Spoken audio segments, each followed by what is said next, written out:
Welcome to New Jersey HorrorCon, guys. How you doing today? All right. Just curious, any Pet Sematary fans here with us? A little bit? All right. Not bad. I think we can make a lot more noise than that in a sec, though, because we have Dale Midkiff, Denise Crosby, Miko Hughes, and Brad Greenquist. Make some noise!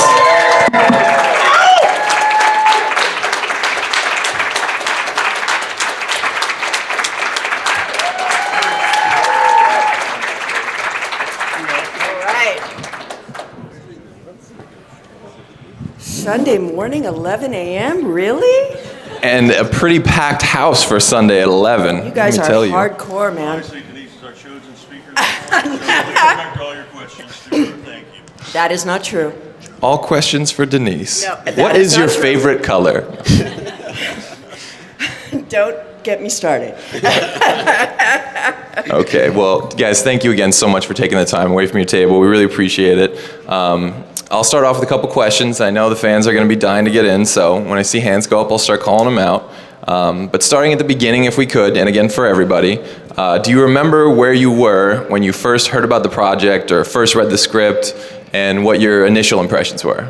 Can I just, sorry, I'm just going to say one thing, and then I'm going to let you guys talk. Let's always maybe does this, not, always. not video. You're not video? If you guys don't mind. I mean, I'd rather have you just here, listening, talking. Live in the moment. This is kind of a rare moment for us all to be here, and I'd rather that everyone just be present, and we can talk.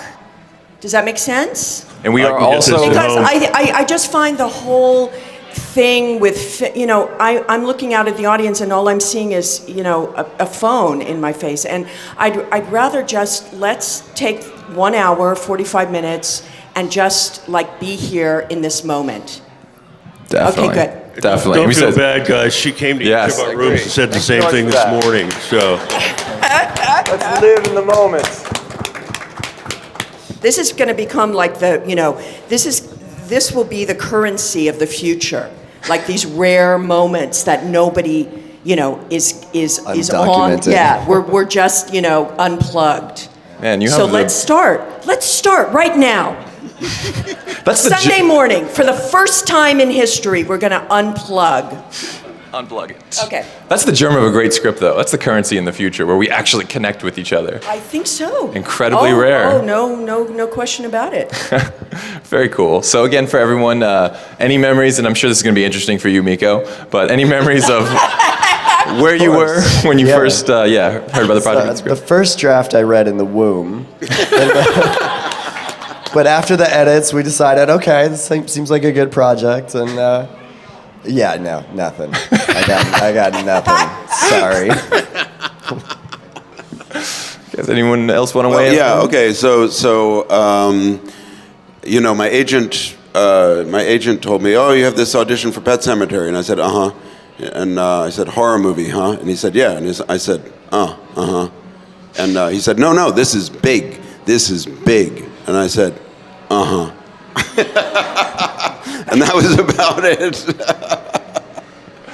Oh, man. I just remember being on the Paramount lot and reading with Denise. That's my first memory, actually, that I came back Wow. to. Yeah, Denise tested and I read together. together. We tested together. It was actually a screen test. I guess it was, yeah. Those days Wow. of screen tests. Wow, I guess those days are not here with us anymore as much. And Mary Lambert, they have no chemistry. They're perfect. They're perfect. Oh, it worked out famously. You know what? I have you probably don't know this. But because Mary and I had worked together previously and we're actually, really good friends, we had done a couple of music videos together by that point. By the time she, that's where she came from. Right. The days of, great music videos. So I tested with Dale, and she called me that night, and she said, what do you think? And I went, no, go with him. Really? He's really good. Thank you. You owe me. Yeah. That is a 30-year debt right you there. Owe me.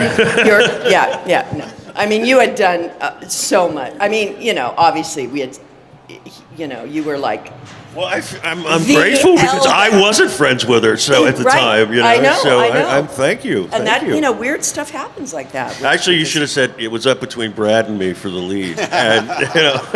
That's I originally auditioned for Pascal. So But do you remember you also tested with Rebecca De Mornay? Did I? I don't remember that. You don't? I remember you, but I don't remember. Yeah. Into Oh, the mic, thank dude. you. God, that's a really cool backdoor compliment. I like I that. can't remember because I think during the test you kept talking to Mary. Talk in the mic so the people can hear. they want to hear you. Right? Okay. I know you and I. You know. We, Right, but I remember during the test you were talking to Mary, and it kind of occurred to me, well, they kind of know each other. But I didn't really put two and two Did I together really? because I'm an idiot. I was just talking to her. I was Yeah. probably telling her how to direct. Probably. Yeah, you know me. That's it. Big mouth that I No, have. you went, Mary, I want you to put everything down and be in the moment. Mary, don't film right now. I don't want a camera going. Let's I just connect want with each you and other. I talking, finding the moments. Becca De Mornay, huh? Rebecca De Mornay. Yeah. Wow. That's so funny. So speaking of Mary Lambert, what do you guys think made her such a perfect choice to direct the film? And you know, any memories of working with her, or what you enjoyed about the experience working with Mary? Oh, she was an artist, first and foremost. Southern Gothic, I would say, right? Absolutely. Yeah, just this wisp of a woman with a strong will and very artistic. And I mean, I love women from the South, so that was an easy one for me, you know. And she was just lovely. She was a sweetheart. And, you know, she wasn't jaded by Hollywood yet, I guess, at that point. You know, hopefully she never did get jaded. Hope so. Yeah, she was great. She was really. I mean, the proof of her ability to shoot this film is the film. You know, the shots are beautiful. The shots are really well. They're more than beautiful. They're also foreboding. So many of them, you know, and beautifully composed. Yeah, she was lovely. There were like no problems. I mean, on my end, you know. She told me what to do, and I did it, and we were happy, and yeah, she was great. Miko, what did you guys go out drinking after shooting every day? Or? Bottles of milk, I remember. Yeah. Lining We the carried him table. out. Cigars and brandy. We had him he in a was shooting rucksack, shots yeah. of milk all through the set. I mean, it's amazing. I couldn't believe it. Yeah, no. My memories of her are more recent, but I think she's an amazing director, and I'm forever thankful for the care and time she took to make my performance as good as it was, because I think I owe a lot to her in that regard, because she was conscious of my age and what it would take, and you know, it's a collaboration, and I think in large part that had to do with her, you know. And she really championed you for the role too, because I think the studio wanted her to go with twins, right? Most studios do, because kids can only work so many hours a day. So if they have twins, they can switch them out halfway through the day and Of course, yeah. a longer day. But she fought for me, which I'm forever thankful. You know, if I could chime in here too, I would say, you know, look, just her agreeing to work with a 3-year-old. You were 3, right? They always say don't 2 work and with 3. kids or animals. Yeah, so that was I mean, a big gamble. and so really. he had you know, limited time on the set each day because of schooling and this and that, the child protection things, and she had the courage to work with a 3-year-old. That's pretty amazing. Making a film is hard. It's really hard to just get one good shot. You know, to set it up and get a shot that will work in the film is very, very, very difficult.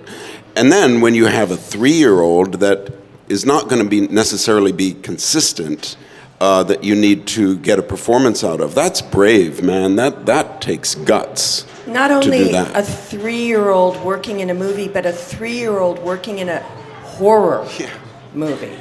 So Mary did just meticulous, thoughtful, research and preparation for this film. She did something that is really highly unusual in that we shot the film almost in sequence. Which, what that means is Chronologically. in order of the way the story was unfolding. Most times you're not able to do that because you have to technically shoot what's available and what is budget in the budget, and it's all contingent on that. So, but Mary's design in that.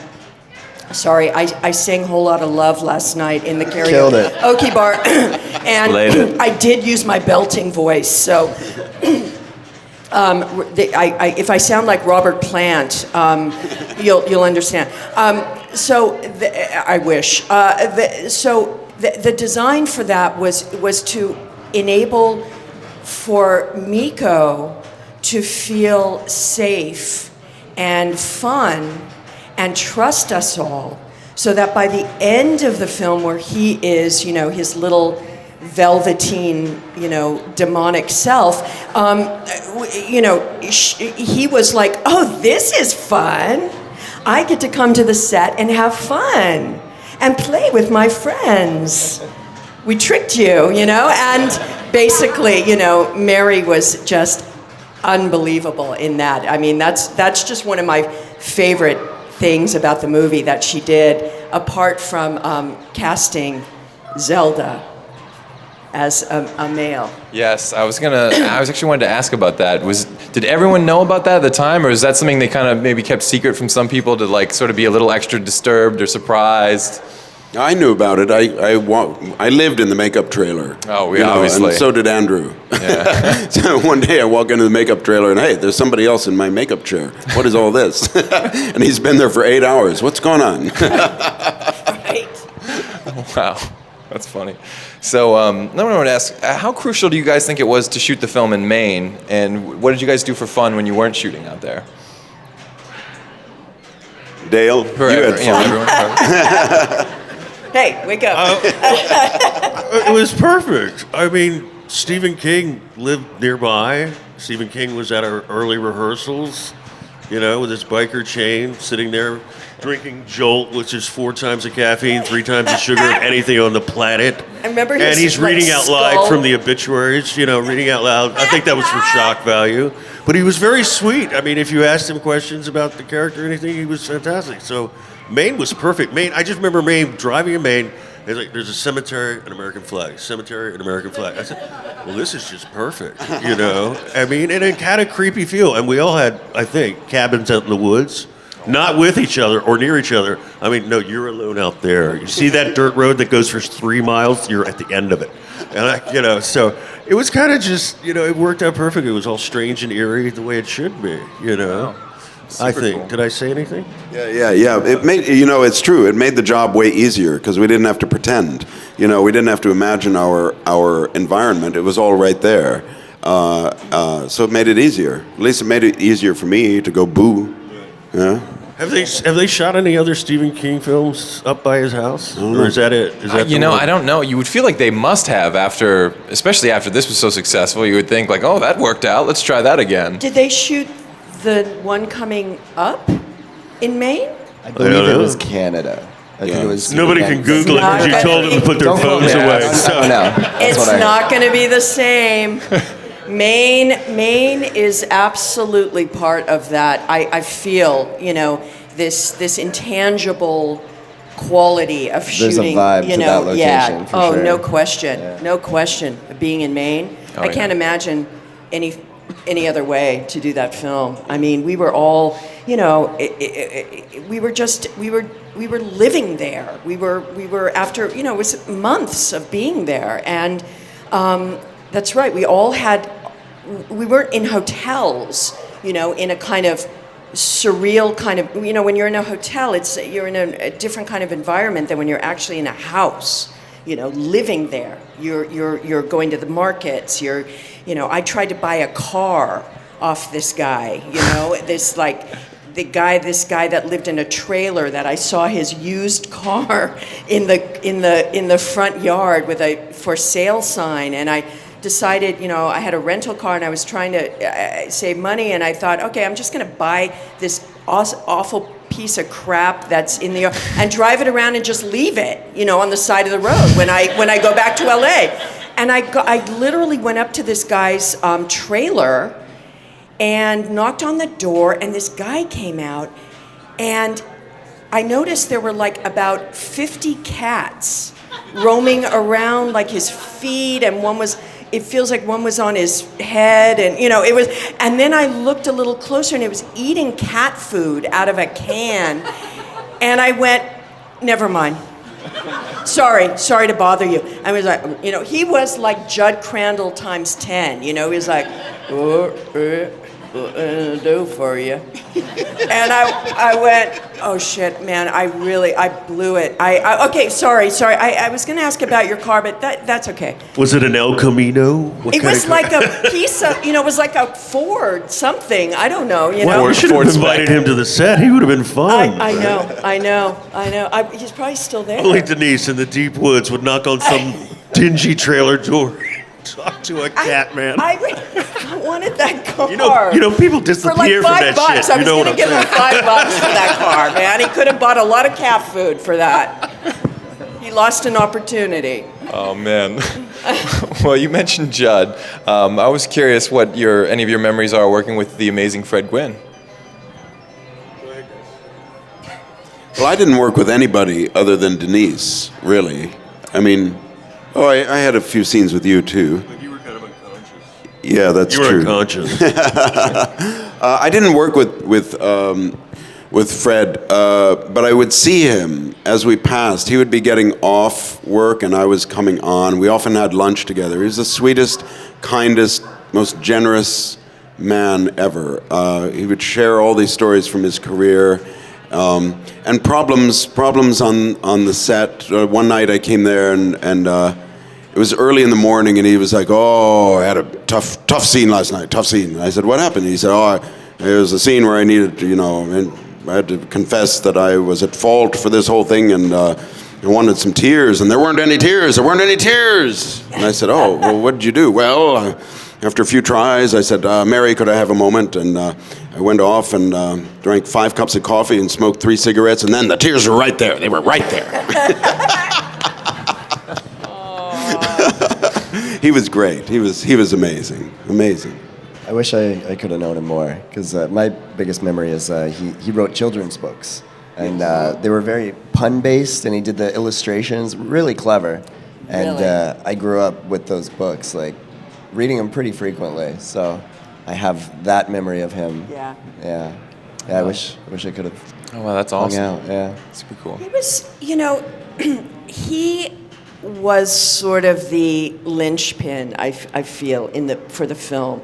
He was so incredibly brilliant in that role. I mean, that it just infused the film. I mean, we had to step up to that level, He would do these scenes, and it was just a marvel to watch. He just set the tone. He set the bar at a certain level, and I think it just helped all of our performances, working with him. And that's the testament to a great actor. Great actors will do that. They will come in and they will be so good, and you just go, oh shit. Okay, I gotta get my game on, and it makes you better. Totally. That's awesome. And that was Fred. Wow. That's amazing. South Park absolutely nailed him in a couple episodes. It's the best. I don't know if I've seen those South Parks. The Margarine episode is the main one. I Margarine? think he makes a quick cameo in like a couple others too. But I'm definitely watching those. Yeah. That sounds awesome. So, Brad, you mentioned your scenes with Dale and Denise. I was actually curious for Dale. Do you remember why the first bedroom scene had to be reshot? Where Pascal comes to the bedroom? Did it have to be reshot? In the basement. No, in the bedroom. In the bedroom? You don't remember? This is the. He wasn't ever in my bedroom. He came to the bedroom. Don't make me tell you twice. I was there, Dale. You guys had an affair in the movie. Don't you remember? You were having an affair with Pascal. It's all coming back now. Hold on. I don't body. know. Something about I had a shirt off Right. in Yep. the show, and then they wanted me in the surgical gown. That's right. Oh, yeah. Surgical shirt. According to IMDb, you were too sexy in the first shoot, and you the topless I'm is. pretty sure I posted that too. Yeah. He keeps having to fix the edit. He goes on. You know, I've heard of a lot of scenes having to be reshot. I've never heard of a scene having to be reshot because someone was too sexy. So. On the set, actually, Mary said, "It doesn't look like he's ever been with a woman. This isn't working." Put the scrubs on. We want to make sure he's a doctor, for God's Yeah, sake. like remind people Remind people. he's in the medical field. It changed my life. I'm Dr. Lewis. I've seen it in every scene. It's another one I was curious about. Was there ever much talk on set of the Wendigo? The what? The Wendigo?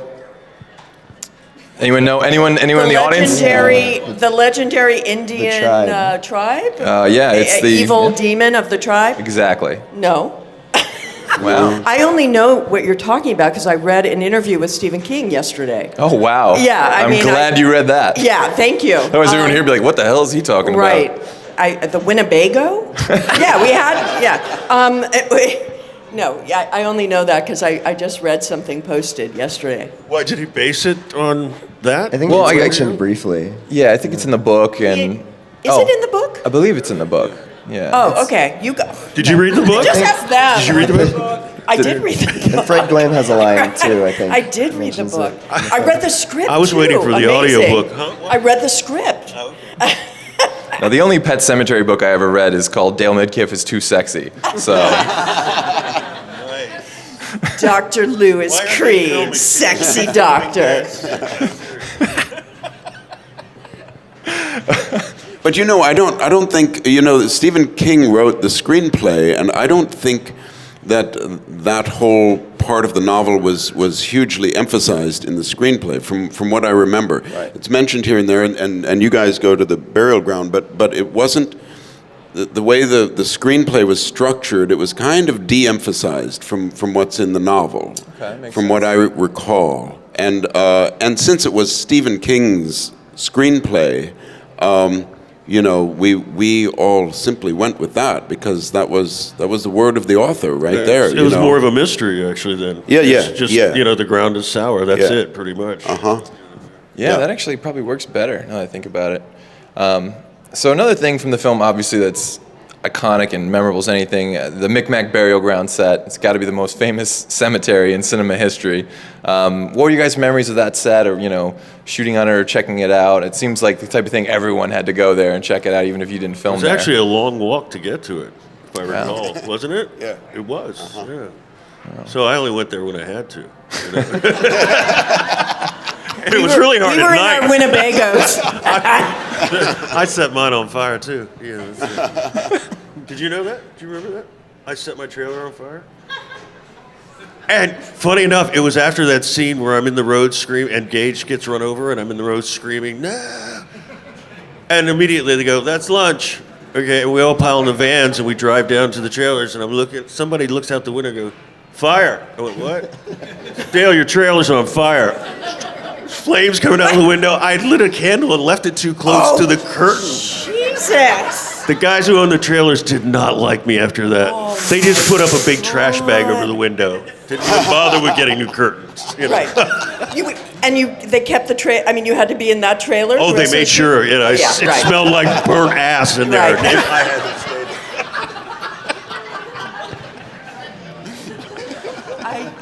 I kind of remember that. I just thought it was perfect after that scene of him. Course. Well, okay, I'm going to throw one in. After Gage's funeral, the hardest day of shooting I ever had, horrible day of keeping that level of emotion, and really awful. See a coffin and it be in a mortuary all day. I drove in my rental car back to my cabin, passing the Catman, and at night, completely spent, and I hit a fox. I never hit an animal on a road ever in my life. And I screamed and I pulled over and I got out and I'm looking for the fox and I don't see it. And I guess it happened so quickly. And then I just broke down screaming, "Oh my God, I'm in Pet Sematary and I've hit a fox! Oh my God!" And I just thought, oh God, I'm just gonna burn in hell for doing this movie. That's karma right there, you know? Then you hear a trailer guy go, "Do you need a cat?" You want a Ford Fairlane, lady? Give me $10 for it. See, the fox's last thought actually was, sometimes dead is better. So it went right for the tire, and it was like, you know. And then he came back the next day. The fox? And he was on the road. And he was slightly weird and matted up and bloody. And he had yellow eyes and he was looking at me. Speaking of the yellow eyes, do you guys remember how the effect was achieved for the cat's glowing eyes? It was apparently the... 5 cats. Yeah, 5. at least. Yeah, like churches. Bunch of churches. They all had different things they could do. Right, yeah. One would hiss. One liked Yeah. me, one liked Denise. You know, it was like that pretty Yeah. much. You know. One would sit on the kitchen counter. One would just run around with Miko. You know. Yeah. Which one told you were too sexy? I'm sorry, I have to take that to the grave.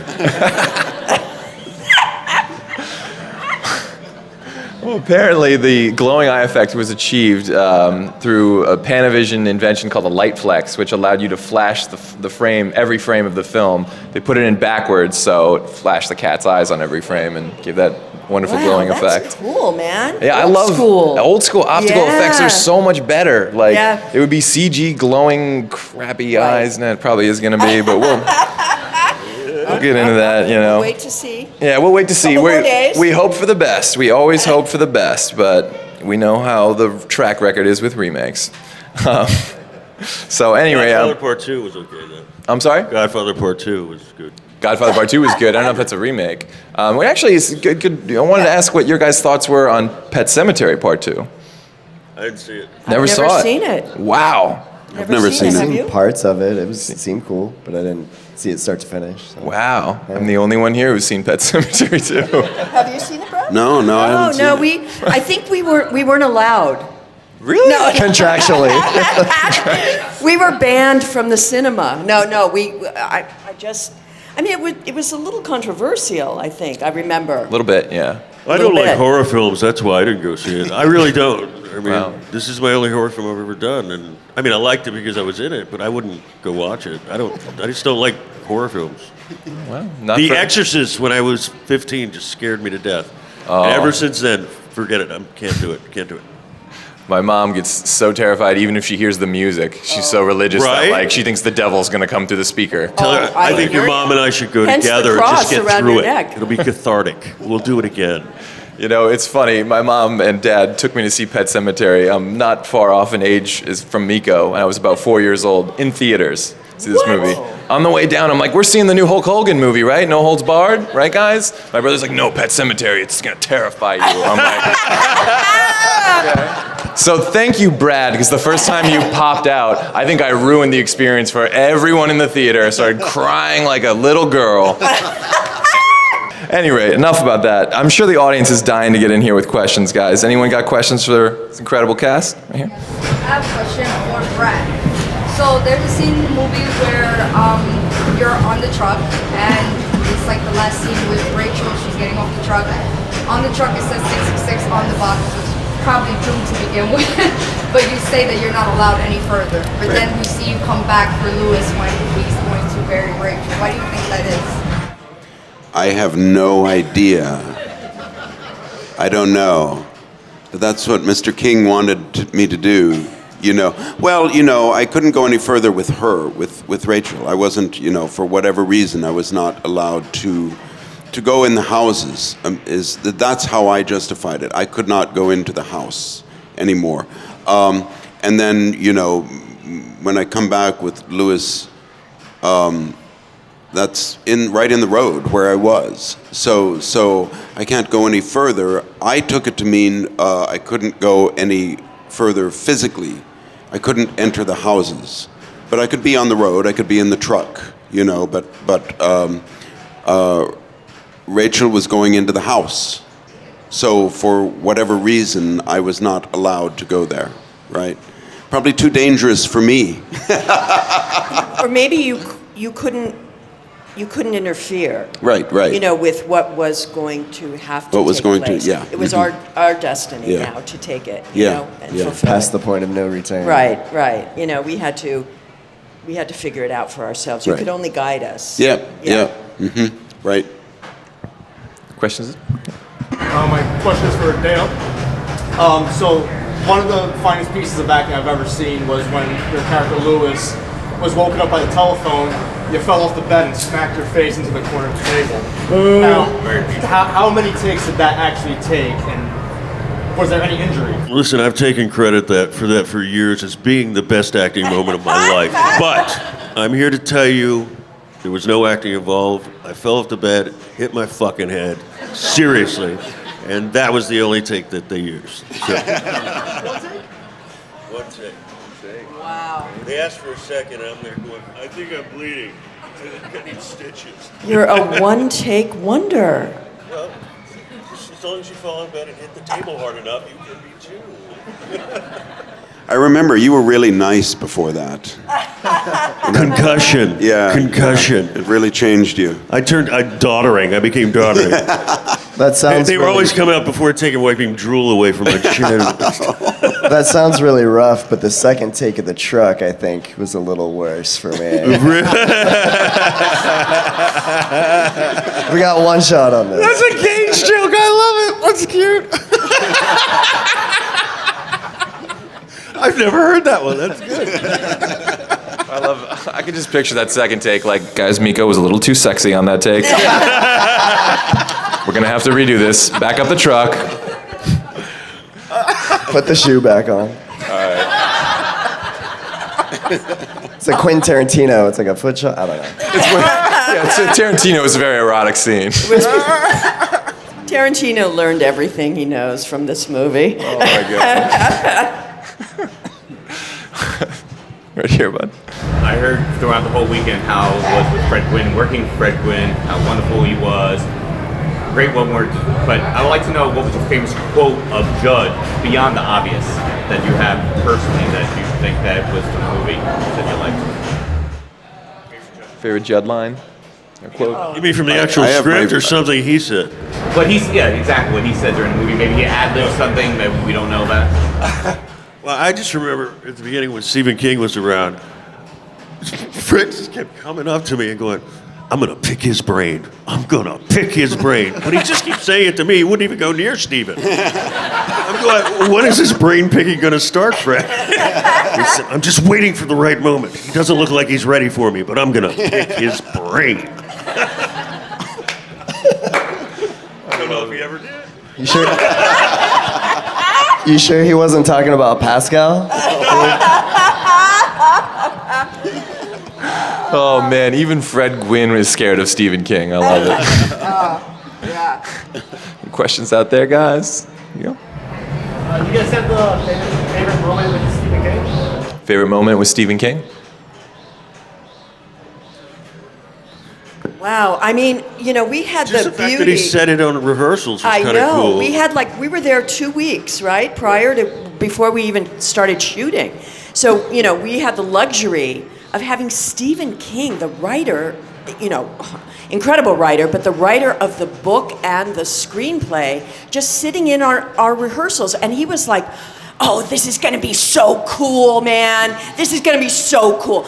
Just ask me anything. And we were like, okay. Why did you name her Rachel? You know, I mean, like, not just silly, you know, I mean, anything. He was so enthusiastic and supportive. And again, yeah, just downing Jolt Colas, chain smoking, and wearing his, like, bat belt. Was it biker chain thing. or the biker Biker chain, chain thing, but yeah. his belt buckle was like a skull or a bat. He looked like he think it was a just got skull. off his hog. Yeah, his motorcycle. Totally, yeah. and like, he said, I gotta have you, I'm gonna have you guys over, for dinner one night. And we were like, no, that's okay. But his house had bats, like on the front iron gates, Yeah. and Wait, You did did you that guys in go to course. dinner at his house? Didn't we go to dinner? We didn't. I didn't. Did no, you? I didn't. No. Okay. I was like, oh no, Brad, no, did that's you go? okay. That's okay. No, I wasn't But invited. he kept saying. So he no, said it, and he didn't we really didn't- invite us. We didn't go. Wait, we didn't go. I That went. fucker. What I know. He owes us. He so fucking owes us dinner. I'm gonna see him next time. I'm gonna ask him. Like, Much Joel, baby. yeah. Too much, Yep. Joel. Denise, how did you feel knowing that your sister came back to get you for your son? What were your thoughts on that when you found out that Zelda came back to get you for your son? Like, her payback for letting her die and all that. Zelda's a fucking nightmare. I mean, can you imagine having a sister like that? I mean, it's horrible. Wow. So it's been a while since I've seen the movie. That happened? Zelda came back through Gage? Really? was the weird dress and the? Oh, okay, 'cause yeah, it's yeah, Zelda's yeah. thing, Got it. Okay. Painting. Which, by the way, like when there's a scene, like you're in your parents' house, they have the picture in the background Right. of Zelda Painting it. with the cat. It's kind of like foreshadowing like what's gonna happen. I know. Mary, that's Mary's, that's totally Mary. I mean, that's not even really in the book, that kind of stuff. I mean, that's really, Mary's artistic kind of layering of stuff.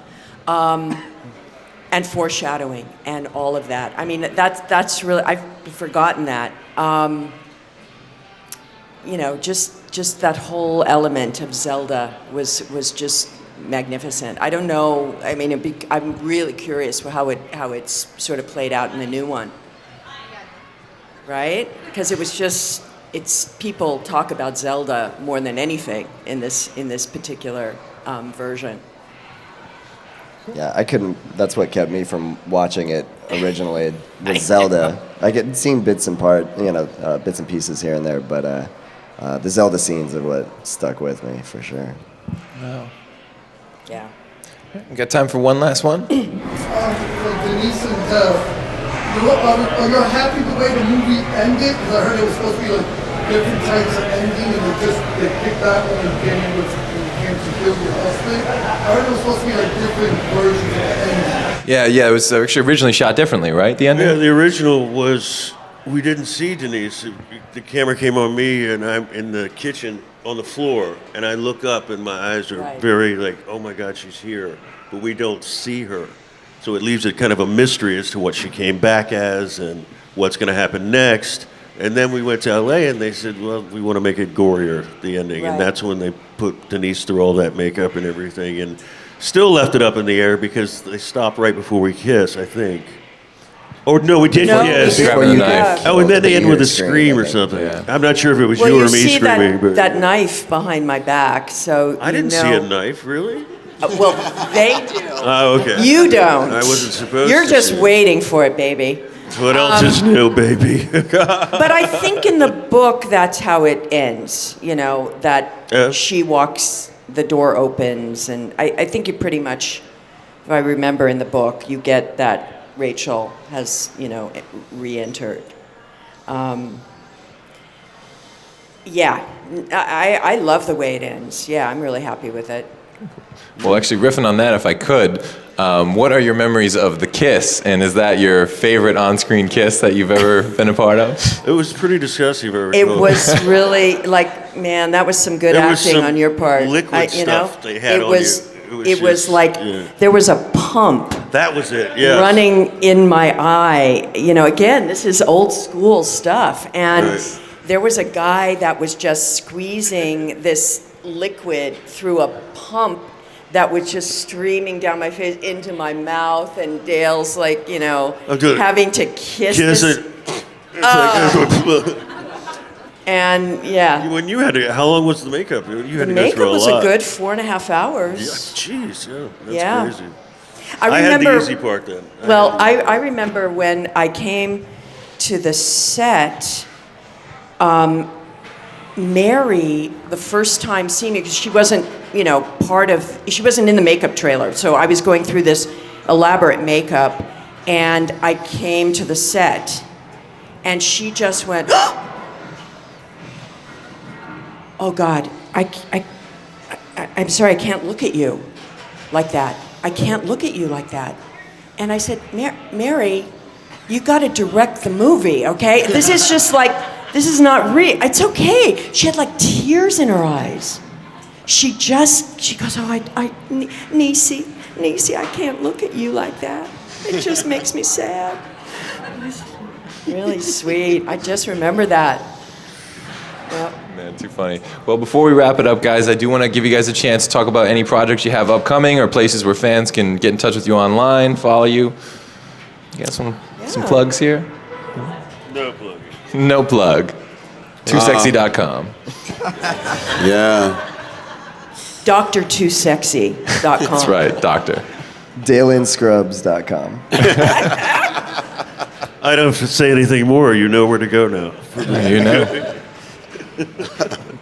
I shot a few scenes in a big Christmas release called, I don't even remember the name of the movie. Oh, Call of the Wild. A remake of Call of the Wild with Harrison Ford. So opens on Christmas Day this year. So make sure you go see Call of the Wild. Awesome, big movie. Big 20th Century Fox movie. Yeah. Excellent.